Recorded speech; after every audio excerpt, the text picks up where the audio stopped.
What's going on? Let it be. How you doing, my man? I'm doing good, man. You got a big smile today in your face, man. Something must have happened. Yes. Yeah. Changing smile. Let's go, man. And that's awesome, bro. This is exactly what I wanted to talk about today is closing deals, right? Getting paid. And something that a lot of mentors will not bring up. They won't really talk about it because their students don't have success. But in your case, man, you said life-changing smile. Yes, 100%. Sorry, I had to put my phone on Do Not Disturb. But yeah, I mean, it's life changing for me, and always wanting to learn how to do a wholesale deal from point A to point Z. You guys are gonna hear me hammering this home, and you're gonna hear this same story over and over again about working with people that just kind of kept me from learning the game from point A to point Z. You know, sometimes you see these people on YouTube and you hear the podcast, and it almost feels like they're movie stars in a sense, and it doesn't seem like it's reachable. It doesn't seem like it's a reality, because that's kind of what social media does, and that's what YouTube does now. It's like kind of replaces the movies and replaces the TV shows with these personalities that become characters within themselves as a wholesaler or whoever it is that they are as a profession or a professional. So I just didn't see that happening for me. And this deal, it definitely broke down that barrier in knowing that this game is real. Like this wholesaling situation. Like I left the job, I intended on doing this, but I was still in watches a little bit. I was unsure if I should go full force in wholesaling because of the bad experience that I had in my past. But because of my bad situation, it put me in a tight financial circumstance. And I said, what's going to bring me out of this? Are flipping watches going to bring me out of this circumstance, or is wholesaling? And I said, you know what, God, you give me the sign. You tell me what it is that you need me to focus on. And I prayed and I prayed and I prayed. And he said, well, what I felt within my spirit, within the Holy Spirit, was just focus for a certain amount of time strictly on the wholesaling and see what happens. You're really focused on watches. You made a couple thousand here and there. You know, I had a shot, and within a month, you know, I made like 3 or 4, like $3,500 to $4,000. Would be just saying, oh, I'm on watches for a month. Still good. But yeah, I said, this isn't life changing. You know, like, so let's see how life changing this can be with wholesaling. Let's see if what all these other guys are saying can actually happen. And I said, I'm going to give it my all. Like, yeah. as normal, like 9-to-5ers, getting big chunks of money like this is unheard of. Like you said, right? A lawsuit or a retro check is like usually the way, right? And it's like if you hit rock bottom, this business can change your life. Most people, let's say, get out of jail or something happens, right? Like they lost everybody or something happened. They go to work and like, oh, I got to build back up. And it'll work, but it's going to be so slow working a minimum wage job, trying to rebuild slowly. Here you hit a big grand slam, and it happens more often than you think. People will be like, no, that happens like once every 5 years. It's like, no, it doesn't, man. Like, stop limiting, you know what I mean? The abilities of God. Lenny and I both are Christians. We believe in God, so God will bless, right? And He will provide. See it time and time again. So it's like, and I've had times where it's like, just like you, like financially strapped, bro. The bank is like negative, like $2,000. I think the lowest ever went down to like $4,000, and I was like, Lord, I believe in you. Like, I quit the job. This is it, right? I didn't show any like fear. That's the thing. I wasn't afraid. I said, God, you know, you got to provide. And boom, a deal closed. And another time I was negative. I don't know how, somehow, some way, but like I got like a retro check from the IRS. I overpaid my taxes and they sent me like $7,000 or something like that. I was like, whoa. so I was like, God, I know you got my back, you know, so I don't have to doubt you. And right now, what you're talking about too, like that big check, the happy moment, that is the end result, right? And most investors will show you the end result without talking the journey, the path, the steps that were necessary, the hardship and the headaches that we had to deal with in this deal. and there was many. Yeah. So I would have to say, I'll get into what the deal consisted of. This is a deal in Greensboro, North Carolina, and I pulled a list. Ilya and I, we actually had a deal last, what was it?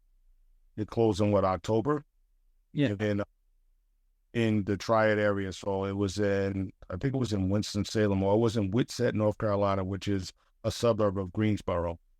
And from that deal, we made $35,000. And then we split that. So I said, I know that this market is a good market. I researched it. I've gotten into Facebook groups. I see a lot of people that are wholesaling in the groups, but I also see a lot of people that are buying in the groups as well.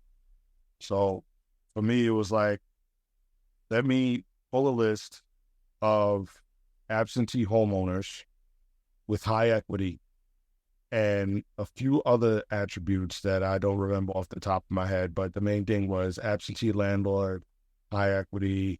I think I also pulled some with full equity, with 100% equity. Yeah. And that was pretty much it, right? I was able to pull that off a deal machine. A lot of people don't know that you can pull leads off a deal machine. I pay $100 a month for deal machine, which is an app where you could drive around what's called drivers for dollars. Once you land in front of a home that you feel might fit your criteria to cold call, you can mark it in the app and it could send a mailer, or you could save it into your leads. You get the phone number from it, and then you go and cold call them. But in this circumstance, they also have a tool that allows you to pull leads and all of the information, the phone number, the addresses, and the mailing addresses of the owners as well. So I said, let me give this a shot. And I came across how good Deal Machine was as far as pulling leads, not just for doing the drivers for dollars, but pulling leads as well by being in a Facebook group devoted to wholesalers.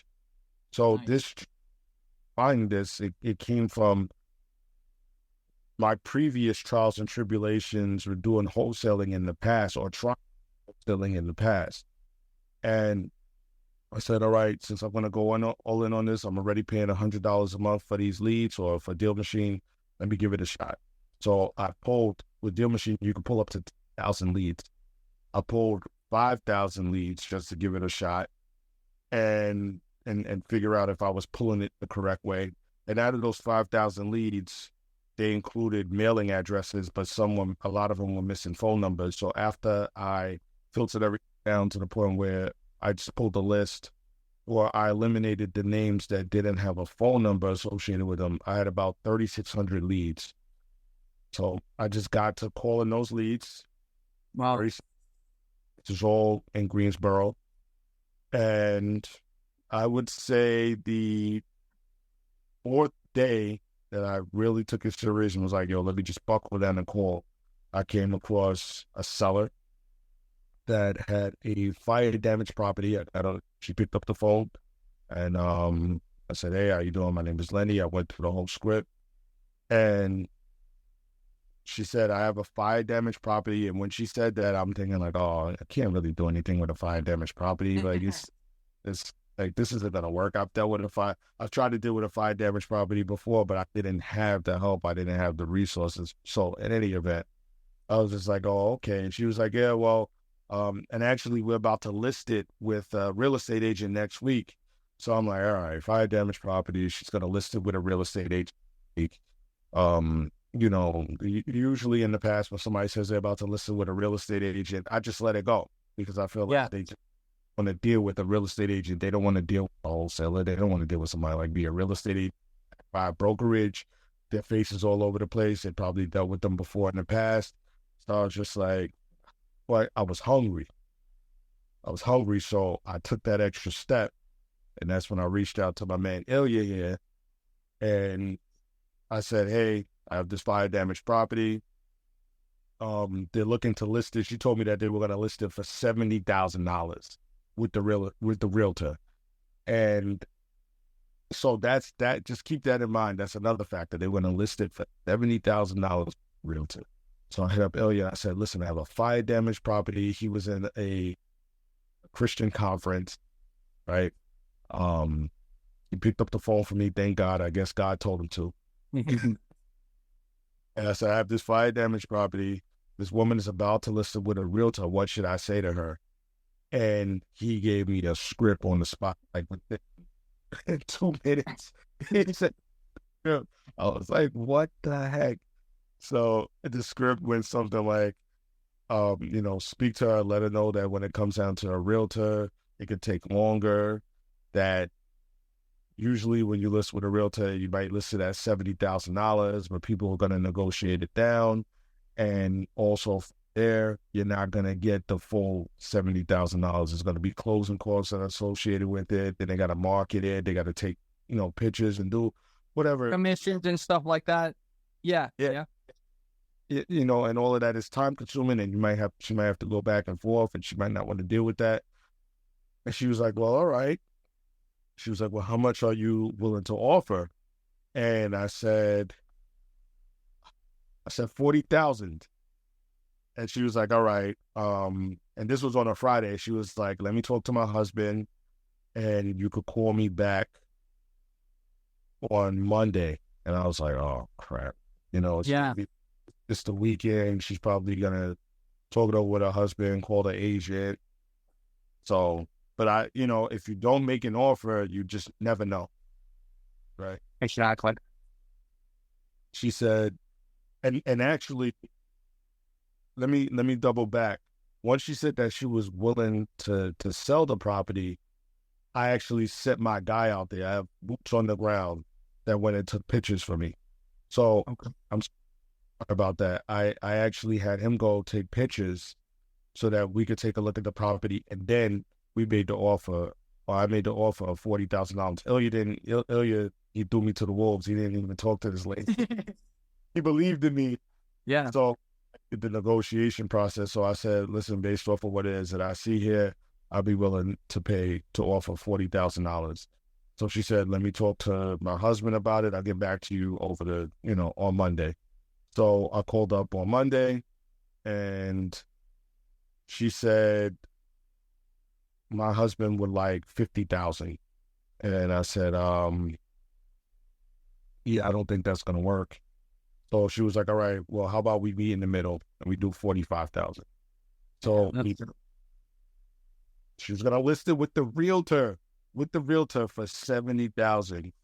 And then we got it under contract for $45,000. So if the realtor was going to list it for $70,000, we already knew that, say somebody offered 65, that we already got like 20,000 right there. Yeah. So that's like one objection we had to overcome. Like most people, if they hear realtors involved, they're like, yo, hands off, right? This is a deal that they're about to list 1 week away, and we were able to provide enough benefits working with us, right? Which for them was time and convenience, making it super simple and using logical explanation to be like, well, after the time and convenience, if the realtor takes longer, then you're going to be almost walking away the same. And it sounds like you want to just get this thing done quick. And she's like, yes, right? So that's the first objection. Second is, like you said, it's a fire damage. Like, I'm guilty of it too. Before, I was like, oh, it's fire damage? Man, we're not dealing with it. Now, like, whenever we get fire damage properties, like, all right, cool, let's go, right? Because when we're new, we think it's, fire damage, it's a lot of damage. Not necessarily. In her case, it was like just one side of the house was damaged. The other side was perfectly and pristine. And also in an amazing neighborhood, right? But we were able to overcome those two objections, and she negotiated with you, and she accepted $45,000, right? So that's $25,000 lower than she was going to get with the realtor. Yes. And we said, all right, cool. What happened next? And just so that you can keep in mind, one of the questions that I asked was if she got paid out by the insurance company. So I think that she was very lenient in negotiating and bringing it down, because she's already been paid about $260,000 from the insurance company. Wow. So if she could get some extra money quickly and not have to deal with the back and forth from a realtor, she was willing to. It was just like, all right, it's just free money. So and we got it under contract, like I stated. And this is something that I've never dealt with before, which was finding the end buyer, finding somebody that was going to purchase the property or the contract from us. Ilya provided me with a list of cash buyers that I could cold call. So I went about cold calling the list. I called the entire list for the most part. And maybe like half of the list. I called like half of the how things will go. And, I pulled a few people off of there. Then from there, you informed me to use Craigslist. You said that, people get lucky on Craigslist sometimes. And I said, all right, and I didn't know that people still use Craigslist. So I think I got maybe like one or two people off of there. But once again, I went back to the things that I had been working on beforehand so that when I did get a deal, I would kind of understand how things work, or to try to learn more. That I just want to go back to this. It's always important, even when you don't have a deal, to educate yourself, to continue to educate yourself daily in some way, shape, or form, whether it's going through Facebook groups, whether it's going to the, realtor.com, seeing what the houses are going for, whatever the case may be. I was always in those Facebook groups, just seeing how people went about posting, what they were posting and things like that. And I put myself in cash buyer groups and groups that were associated with Greensboro, groups that were associated with North Carolina for wholesaling and for cash buyers. So I already had that in place. So I said, you know what, let me give this, I see people posting garbage on Facebook sometimes, and they might get one or two people that send them their emails. So let me just give this a try. So I posted the property with pictures and video just of the outside. I didn't have anything inside, into these cash buyer groups and into these wholesale groups, or just real estate investing groups in North Carolina and Greensboro. Yeah.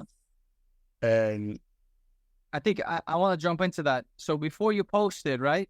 I was like, okay, just know that a lot of these people in there are wholesalers, right? yeah, And I think since January, I've been on your back too. It's like, bro, just keep building your buyers list. So when you get gold, you could just send it out to them, and you were doing a lot of research and you were building up buyers. But it's always good to just get more eyes on the deal, because then it starts bidding up. And yeah, that's a good strategy. It's true. And this was really tested a point where people always said, and I'm not taking anything away from what it is that you're saying, because I do believe that it's essential to reach out to cash buyers to just be ahead of the game.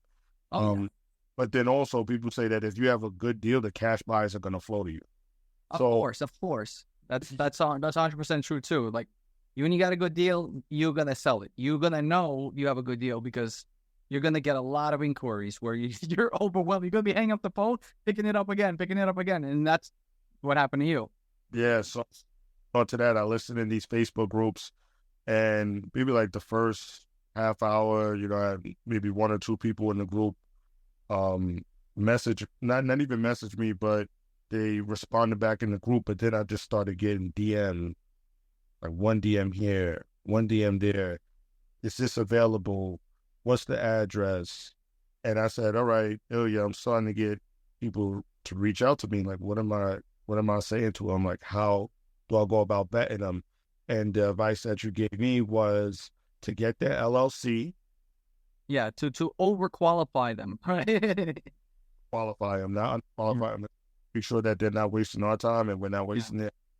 To get the name of their LLC, and then once I get the name of the LLC, to go into PropStream, ask them for 3 or 4 flips that they've done recently, or properties that they worked on recently with the LLC that they own. Yep. Right? Just with the LLC. And then go to PropStream, check the address of that house, and see if they were actually the cash buyer for those properties. So I have a few people coming in, and I'm asking them, oh, do you have an LLC? Do you have LLC? And out of nowhere, it just became super overwhelming. Like, just the floodgates opened up. What did I call it? Do you remember what that's called? a feeding frenzy. It's like having a bunch of hungry tigers or lions, right? And you're waving a piece of meat, which is that deal. And they're just going at it. Yeah. So I mean, I couldn't put my phone down. I could not put my phone down because it was message after message after message after message. And, you know, I went through the criteria that Ilya asked for, and there was a lot of pushback. There was, I'm not going to say a lot, but maybe it was like 50-50. A lot of people were like, oh, well, why do I have to provide my LLC? That's private. Like, I'm not going to give you that information. Or one guy, he was like, oh, check my Facebook page. You can see that I'm an investor. Why would I need to give you that? I said, okay, well, you're going to miss out on this deal then, right? So I started vetting people that way. And the people that were really serious about the property, they gave it up with no problem. They gave the name of their LLCs. They gave the addresses. And those are the people that I want to deal with. We don't want to deal with the people that are giving the pushback and saying, oh, I'm not giving you that information, because they're going to be a problem during the transaction. Oh, yeah. So it resulted in having, and I did this maybe like 2 days before taking the listing off of Marketplace. There were 13,000 clicks. 13 clicks that property in Facebook Marketplace. And just to discuss some crap that was going on in between, there was a gentleman that I had spoken to actually when I cold called. When I cold called the cash buyers, he wound up being a realtor. And he heard that the property was fire damage and he didn't want to deal with me. But then once I said that it was in Adams Farms, which is an area that people want to live in Greensboro, he was like, oh, you know, I might be interested. So he calls me up a couple of days later and he was like, listen, I have a client that might be interested in the property. And he was like, you sound like you're from New York. And he kind of had like the gift of the gab or whatever the case may be.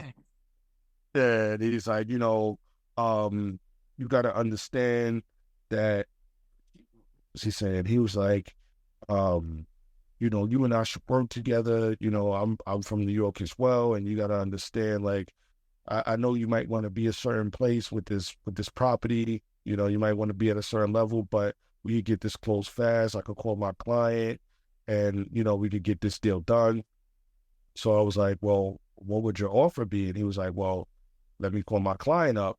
So he was like, my offer would be $80,000. So I'm thinking to myself, like, $80,000 for $45,000. Like, that's yeah. No, that's $5,000. But you said, it was like, no, like I've had a deal that was very similar to this one that we're going to get way higher. And you told me that beforehand, actually. You said you want to try to get it up into the 100 range. So I was thinking to myself as I spoke to him, I was like, yeah, we know what it is that we have here, and we're not going to be able to take that. And he was like, well, what if I told you that my deal only lasted for my offer only lasted for 24 hours? And I was like, then that's your problem. So we had to interrupt you up a little bit because there was a lot of offers coming in, and you and I had to have several conversations where it's like it sounded good. It's like the money's guaranteed right there, but it was like, yo, no, just hold. Yo, just hold. And you're like, but we're going to make 40 grand here. Like somebody else, I think, offered like 85. And I'm like, hold. So this same guy, I guess he didn't like the fact that we punked him. When we said that we weren't interested in it, he was very egotistical. So he went and he pulled the homeowner's information and he called the homeowner, or so he thought the homeowner, but he called the homeowner's daughter. And then the homeowner called me and said, Lenny, I didn't know that you were going to be listing this on Facebook. My daughter just got a message, or she just got a call from a guy by the name of Carlos, and I had to explain who this guy was. Oh, man. Luckily, the homeowner was really cool about it, but she was like, I didn't know you were going to be listing it there, and I had a problem with the real estate agent that I was supposed to list it with because I never told her that I was going to go with you as a wholesaler, so now I have a little bit of trouble with her. Got it. Yeah. So she was like, if you can, try not to leave it on Facebook for too long. And I was like, listen, this is what we're doing with the property. I told her straight up. I said, we're wholesaling it just so that she could understand that there might be people. I told her straight up, there's going to be people that call you and try to snatch this deal away from you. I said, but this deal is in contract and we don't want to breach that contract. And she was like, well, contracts get broken all the time. And I was like, yeah, but we actually just had a circumstance a few months ago where we had to take somebody to court because they breached our contract and they weren't able to get the property unless we told them that they could. Yeah, exactly. Yeah. And, she was just like, all right, well, thank you for the heads up, but just tell him not to call me again. So I never reached out to him. It didn't make any point for me to go out and reach out to him. I told her once again that there were going to be a lot of people reaching out to you, but we already have our deal in contract. I'm going to make sure that this gets done. And then we went from there. So not only that, but in these Facebook groups that I posted it, the only people that began to post in the actual group or under the post as opposed to DMing me, they were trolls. They were all people that, one guy asked me if I was on crack. One guy said, were they making crystal meth in the house, which caused the house, crystal meth caused the house to blow up, and then I got high off the fumes because of the price that I listed it at. Oh, so we got it under contract for $45,000, but I listed it on Marketplace for $75,000. So there were people in there like, oh, this is ridiculous. These guys are trying to rip people off, and just full of negativity. And at times I was second guessing myself, like, oh, is this a good price? Like, it's a full gut, it's a full tear down. Like, is it worth it? And Ilya was there to remind me, like, yo, trust me, we have the same exact circumstance, same deal, same property, and the numbers are there. ARV's 330. Like, it's worth 300. So that's why I said, even if they buy it at 100, right, put in another 100, they're all in at 200, and it's still 130,000 or higher because it's fully remodeled, right? So I was like, bro, I said, no, we have gold. I was like, don't let them play with you. So they're going to keep telling you, and when you kept sharing me the comments, I was like, these guys are a joke. They have no idea. And some people will try to get you to accept the lower offer by second guessing, right? And bro, that's actually is tied in with the Bible, right? When Jesus got tempted by Satan, he tried to question his identity, right? Like, hey, if you're the son of a man, son of God, then make these stones into bread. Hey, Lenny, if you have a really good deal, man, I mean, they accept my 65,000 or 70,000. I'm giving you your asking, right? Like, they'll try to second guess you, like, God, dude, you must be smoking that crack because that's way too high. I'll make you an offer at 50. And it's like, no, you are a liar, bro. I got gold. This is a golden goose right here. Yeah. So I really had to overcome that, but I was able to through Ilya's confidence and his experience as well. And the offers just kept coming in. I mean, the first offer was probably like around 60,000. And then from there, it went up to 80, 85. And I thought we were going to seal the deal at like 85. It was over the 80 that the other guy offered. I thought we were locked in there. And then somebody came in at 90. And I'm like, oh. Yeah, Wait, I'm going to include that video in there. And then I showed you the video. I was like, bro, you're like, dude, that's 90 grand. Was second guessing it. I'm like, bro, like, should we just take this? Like, I could use this money right now. Like, let's waiting for it. And you're like, no, just keep holding. They sent me a video of Braveheart where he's saying, hold. And we got to include this in the video. I think actually we should upload this to the podcast. We're going to upload this to YouTube, this conversation here. Okay. Let's do it. It's up to you. I know that. Yeah. But, I think it'll just give more people perspective to how this deal went and the mindset and everything that comes along with it and how much you've helped me as well.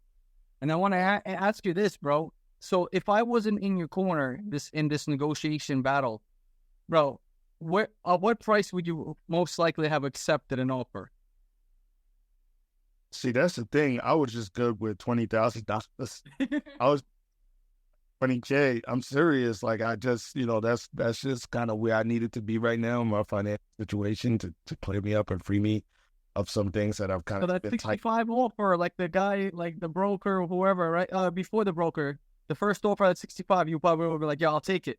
Yeah, because everybody's like, yeah, your average whole deal is this and that. And I was like, oh, if I'm getting 2025, like that's good. And like I said, that's kind of where I needed to be, just financially.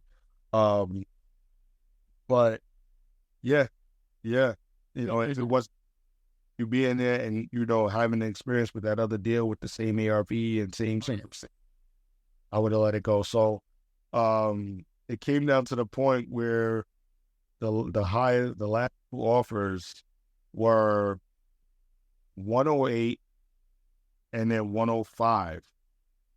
And one was a realtor representing clients. And I was like, Ilya, what do you think? Like, who should we go with? The guy that offered the 108, he wanted to do hard money. It was going to be a hard money loan.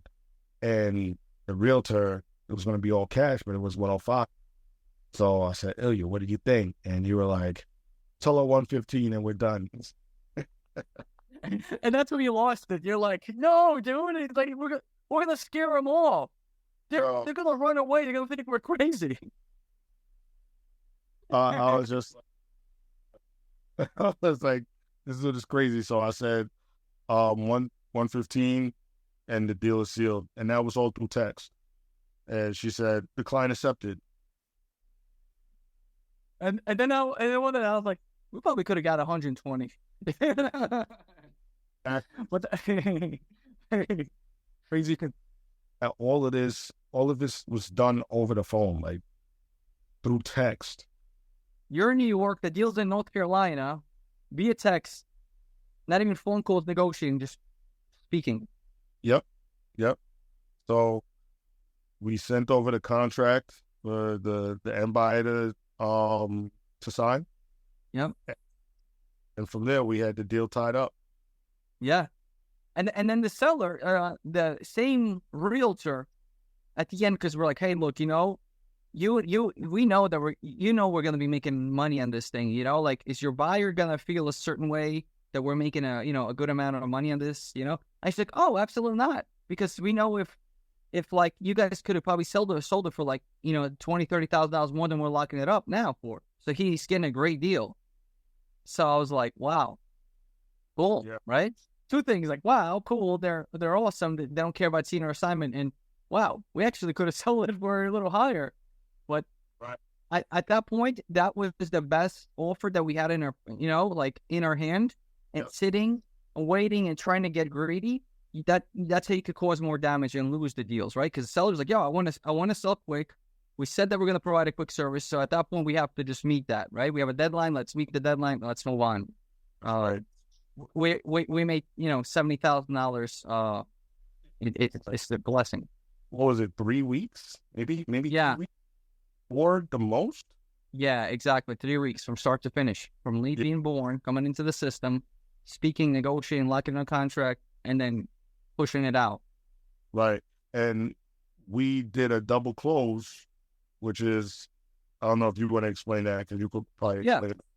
Yes. So the reason we did double close, whenever you're making, a big assignment fee or a big profit, it's always a good idea to double close. Yes, you're going to spend some money, $6,000-$7,000 on expenses. I think we spent about $6,000 or $5,000 and change on double closing it, because there is no lender on it. We self-funded. It helps you buy directly with the seller. They're not going to see there, because North Carolina is a full disclosure state, meaning that if our end buyer is buying for 115, it's going to show that we're making 70,000 and the seller is getting the 45.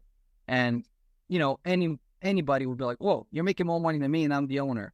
Like they would probably feel certain way. But maybe she wouldn't even, because she made $270,000 off the insurance claim. And she's like, I don't care. I'm happy already. Yep. So she was just willing to like let it go and work with you, Not only that, but they told me that they were going to sell it before the fire happened. Oh, wow. Yep. There we go. So like the fire did help them out in a way. Major way. Yeah, because they didn't have to do any renovations, any listings, closing costs, commissions, transfer taxes. waiting, negotiating. Boom, they got paid for the insurance, and then they got paid for us in 3 weeks. Yeah. You know?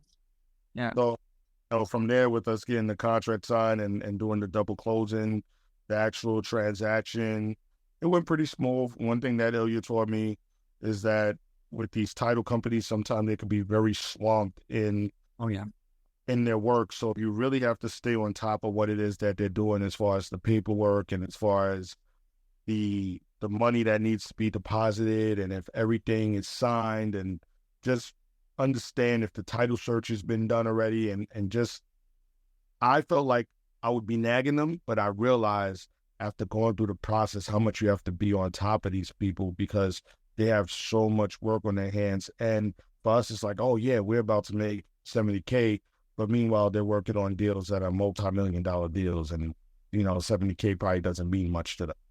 It's like us as cops, right? Like somebody might come into the precinct and they need like the PAR. They need the police accident report because they need it for the insurance. And the first, like, it's a stack of papers. Like, oh, we'll get to it, right? But unless they're on top of, like, yo, officers, is it ready? Oh, yeah, it's ready. Here, they want to get you out of their hair. Same thing with the title company. You're just a number. You're just a file.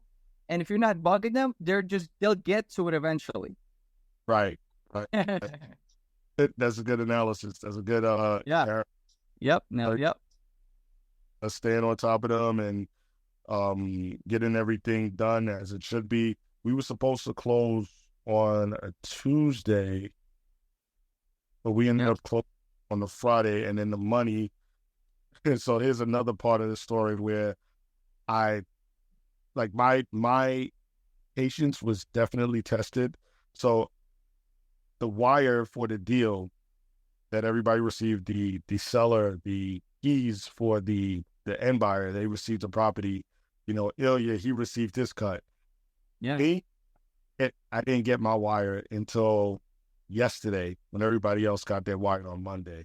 Monday morning, like 11 o'clock, we already got paid. Right. I do celebrating. I was like, oh, let's go. You got your big check. And you're like, no, bro, nothing's here. Nothing's here. We both met with Chase. He received his wire at like 1 p.m. I was ready to celebrate with him. I checked my account right before he called. Nothing was there. And I'm just like, yo, what the heck? So it turns out that I opened up a new bank account. And being that I opened up a new bank account and I haven't received a wire that large, they were reviewing it. So I had to go through loopholes, or they had to verify with the sender's bank that the transaction was legit and receive authorization. And that was all on Monday. So then Tuesday comes and they're saying that they said that it was still under review. So I'm checking my account like every 15 minutes, like what's going on? What's going on? What's going on? And the bank that sent it verified that it was legit. And Chase Bank, when we called them, they said, all right, it's been verified. They still have it under review. And I'm like, okay, when's the review going to be done? And they kept saying by the end of the business day, by the end of the business day. So I was like, okay, fine, I'll be patient. I'm not going to be, I'm not going to get crazy with it. But I still called like 5 or 6 times just to see if there were any updates and figure out what was going on. So it got to about 4:40 and I was fed up, and I was like, well, you guys said the end of the business day and it's still not there.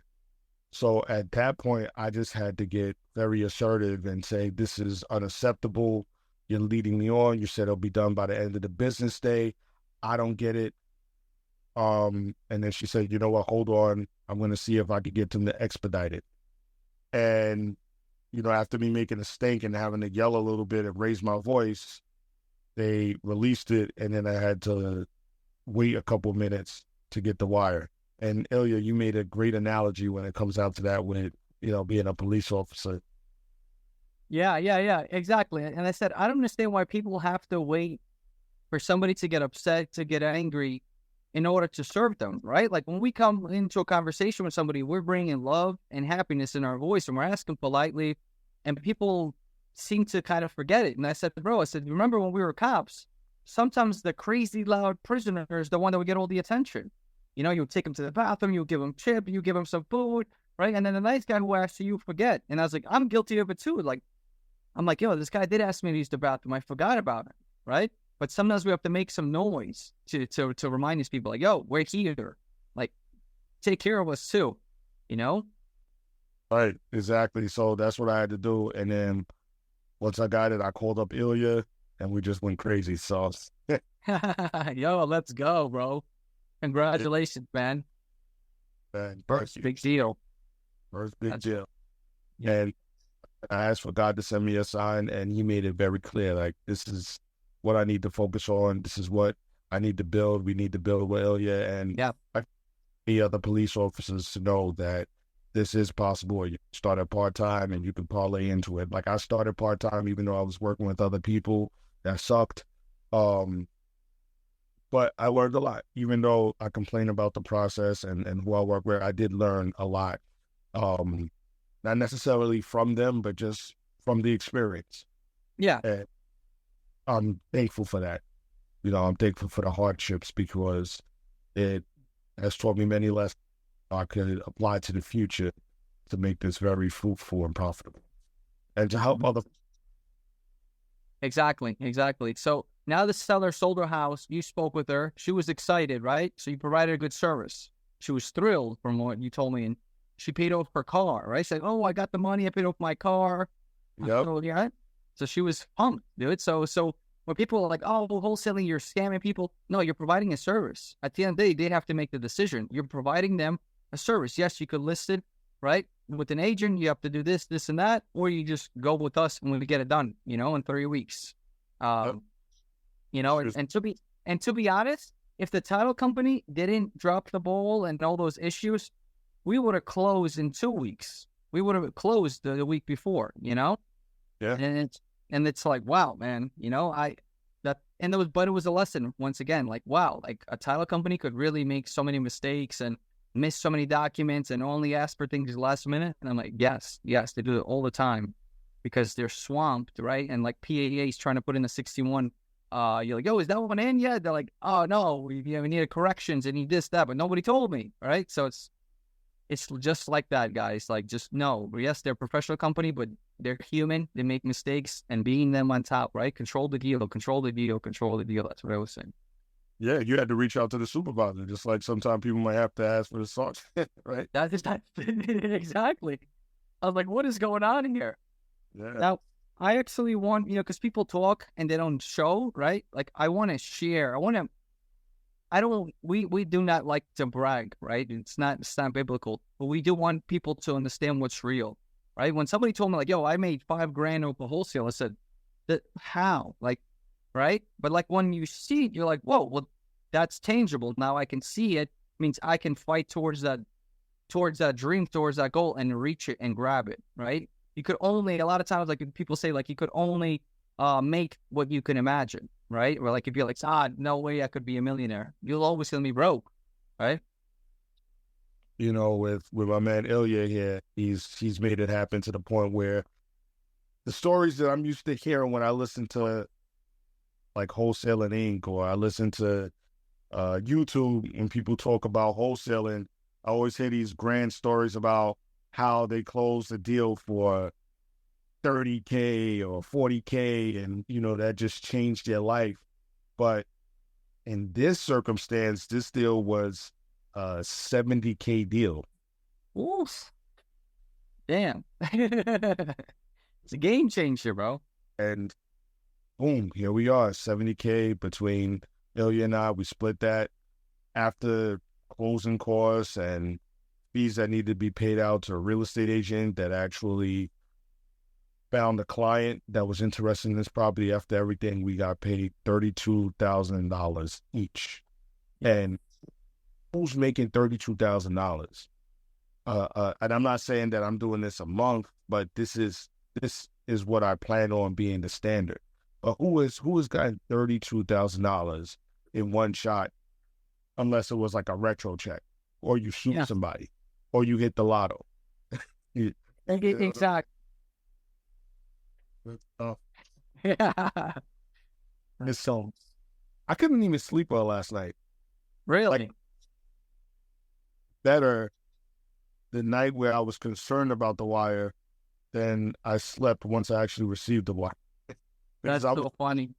Because I was just so like in shock of how fluid this went and the amount. You know, I try not to put I tend not to put that much emphasis on money. Like, I see money as a tool, but I would really just have to say it was excitement and just God showing me His glory. Yeah. Yep. You asked for a sign. You said, God, am I in the right path? Is this it? You feel like giving up. You're already you feel like you're failing, right? Yeah. And He's like, no, hang on. Boom. Right? Blessed you with a hot lead. And it wasn't a hot lead, honestly. We thought it was like a dead lead. But if you really dig deeper and ask the right questions. Fire lead. Fire lead. Yeah, literally fire. The house was on fire. And, when you called me, I was like, I said, all right.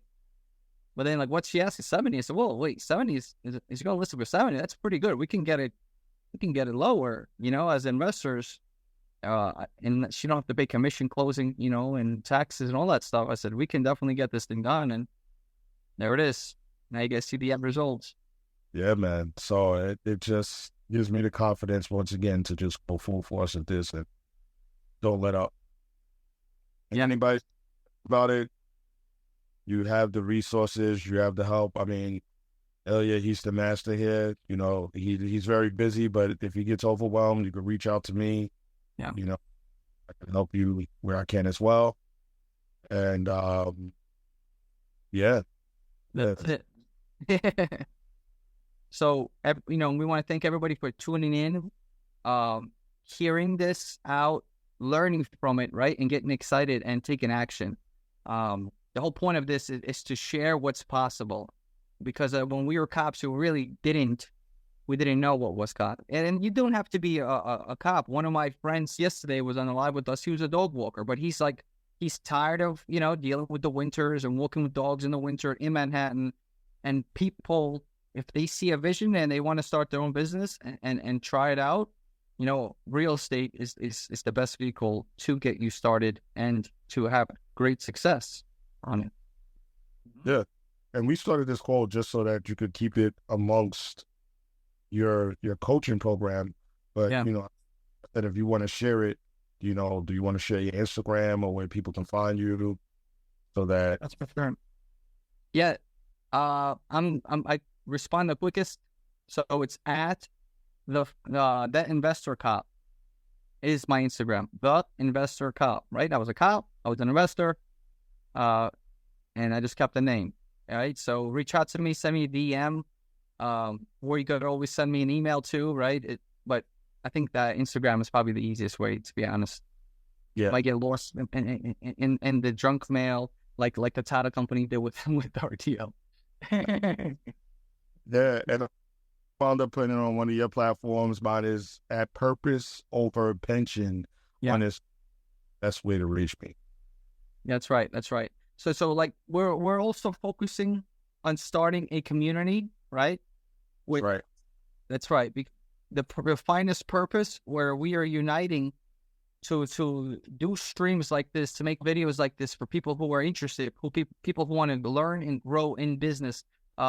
We're going to focus more on real estate because that's what we know. That's what we did. Like Lenny had, other businesses. I had other businesses. But in reality, real estate is that vehicle where it's life-changing transactions. It's not like, oh, I made $500 today. Great. It's going to be gone by tomorrow. But if you make 30,000, 40,000, 70,000, that's going to change your life for sure. I don't want people getting ripped off and taken advantage of like I did in the past. And, I'm going to be giving a little bit more in-depth detail on that story down the line. I want to have this community be able to trust one another and have valuable resources that are in law enforcement. Yes. We will vet these people that come into this community that offer their services, whether they're professional flippers or they're good at raising private capital. The list goes on. They will be vetted, and we will make sure that they're trustworthy, because we don't want to let anybody into this community that's going to snake you like I've been snaked in the past. And that's my motivation, because I have the platform so for pension, and then I have Ilya here who is a master at wholesaling. So it just makes sense, and we're both from the job, so we want to be able to protect others that are on the job as well. We're used to being the protectors, but for me, when it came down to me getting into wholesaling and getting into business, I wasn't savvy at it. So I kind of took the same. I took the approach in trusting people and letting my guard down. Shouldn't, because which I shouldn't have, because I have the training as a police officer. I was a police officer to know how easy it is to rip people off, right? Yeah. But emotions get into it. I let my hunger for money get into it, and my greed overcome my thought process and my logic. And I don't want that to happen to anybody else that's in law enforcement that's trying to make a living, an outside living for their family, and to build a business to change generations to come. That's right. That's right. That's the whole purpose of this community, is that we already have the brotherhood, right? Of being cops, watching each other's back when we're in the streets. Now we need to watch each other's back here in business, right? And uplift one another, and edify one another in order to level up. If you see that this is something that interests you, right? Like we also say, listen, we need cops, dude. There's cops who were like born, and you and I spoke about this yesterday. It's like, bro, there's people like, oh, that dude's a cop, man. Like I look up, like this dude, he's a crime fighter. Like he is born to catch bad guys, and stop crimes. And obviously, if we had no law enforcement, this place would fall apart. So we're not trying to take away anything from cops and say anything bad about cops. So we were cops, we're trying to educate cops on another level, because some cops, get into the job not because it was their first career choice, but because they got called for the academy. And they said, you know what, I never made it as a technician, I never made it as a contractor, flipper, whatever. So they go into there. And some people want to start a business, great. Other cops will do 20 years or plus. That's even better, because we need cops. That's right. That's right. Good talk, man. Good talk. Back and reflect on how this whole process, and give thanks to God. I give thanks to you, man. Amen. God bless, man. Good talking to you. And yeah, let's catch up. God bless everybody. Peace out. Yeah.